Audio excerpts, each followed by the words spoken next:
What's up, fam? This your boy Cut to the Chase TV. Be sure to hit that like and subscribe button and be sure to share this video. I got some news for you niggas today. New details has emerged into the murder of Atlanta rapper Takeoff, and it's involving J Prince Jr. Now we all heard the news. DJ Pat was arrested for the murder of Takeoff, and they gave him a $2 million bond. And if he made that bond, they said he had to meet certain bond conditions. And one of the conditions he had to meet is he can't have any contact with J Prince Jr. or the Prince family. Now, if you guys like me, you're thinking to yourself, why the hell is J Prince Jr. name mentioned on his bond conditions? As far as we know, J Prince Jr. said he don't know what happened. J Prince Sr. said he don't know what happened. So why are they names on the bond conditions? And I can only think of one or two reasons. The first reason is he's a witness. Maybe he's working with the state. Maybe he talked. Maybe they gave him an interview. Maybe he told them what happened.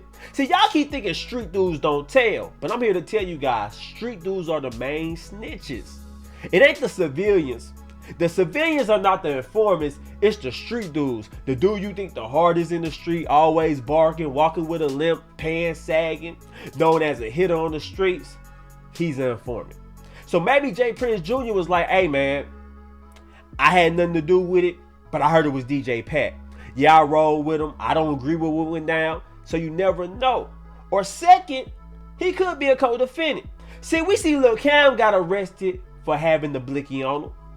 DJ Pat got arrested for the murder, but I think it's going to be more arrests coming. Do you guys think these are the only two guys that are going to be arrested for the murder of Takeoff? I don't think so. So maybe they plan on charging J Prince Jr. with something as well. Many people mention the RICO.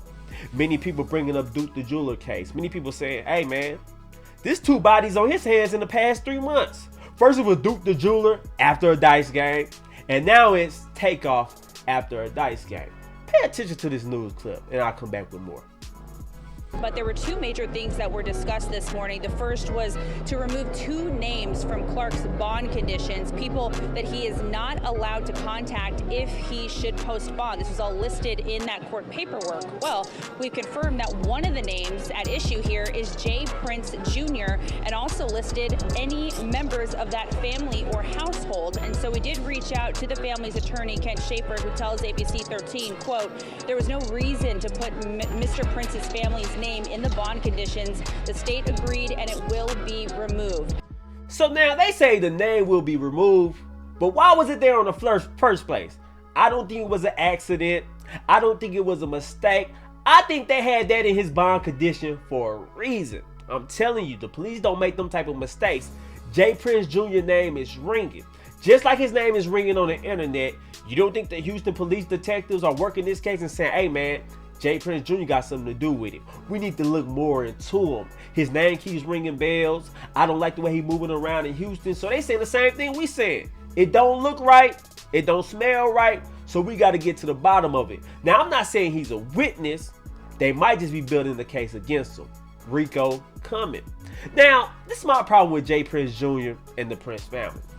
When Takeoff first was taken out, J Prince Sr. took to social media, talking about to who may concern, whoever put the bullet in my nephew's head. You can't hide behind me. You can't hide near me. We're going to find out who did it. He deserves justice.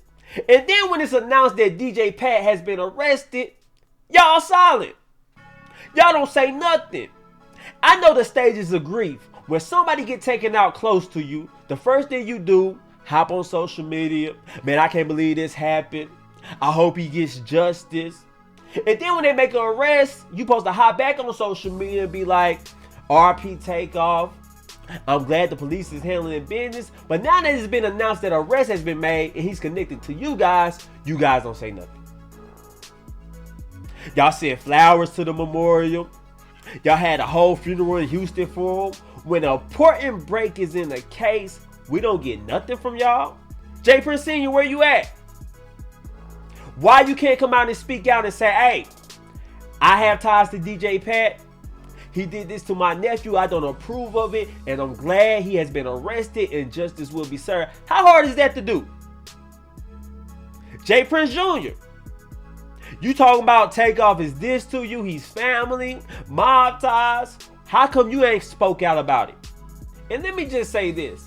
Since we now know that DJ Pat is affiliated of Mob Ties and J Prince Jr., don't be surprised if he claims self-defense.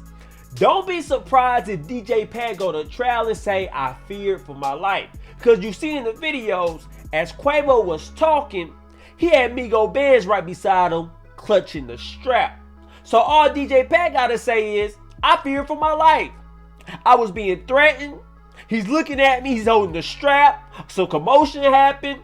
I gotta protect my loved ones and I gotta protect my family. The same way Migo Benz had the strap out protecting Quavo and Takeoff, what if DJ Pat said, I was protecting J Prince and Mob Ties? I feared for my life. I felt like he was about to do something. He already had the strap out, so I had to beat him to the punch or it would have cost a casualty on our end. Now I know a lot of people is not gonna like that. I know a lot of people don't believe in self-defense, but I think he has a real good case. If I'm DJ Pat, I'm using stand your ground law. Yes, Migo Benz had the strap out. Yes, they say he was protecting Quavo and Takeoff. But what about my people? I'm not just finna sit there while your homie is talking crazy to us. You got the strap out. I'm just supposed to sit there and take it? I don't know what you about to do with it, because your homie said, let me leave before I end up hurting somebody. That's a threat. And then your main guy got the strap out. So I'm fearing for my life. Who he about to hurt? Let me go ahead and up this one time and beat him to the punch. Because I don't know what's on his mind. They arguing about money, dice game, alcohol was involved. See, that's the problem. A lot of people like to get together. They like to gamble. They like to drink. They like to bring the beautiful women around. They like to bring alcohol. And that's just a recipe for disaster. You got a bunch of street dudes around. Ego, money, everybody strapped up, everybody sipping alcohol. We always know it's one crazy dumb nigga that's quick to up the strap soon as a disagreement happens. Because you look at the video, I think that's a disagreement that should have been left at that. A disagreement. Hey, Quavo, you was tripping. I'll call you when you get to the hotel. Hey, I'm J Prince Jr. Holla at me when you get to the hotel. And we could have talked it out the next day over breakfast. I don't feel the need that somebody actually had to pull out the strap, up it, fire it over that petty argument. I think it could have been reconciled. That's how I feel about the whole situation. So mark my words. I think DJ Pat is going to use the self-defense claim. I was standing my ground. I felt threatened. The guy had the strap. He was clutching it, and we all know what that means in street terms. But I want to know how you guys feel about it. Leave a comment, share this video. I love you guys. Peace.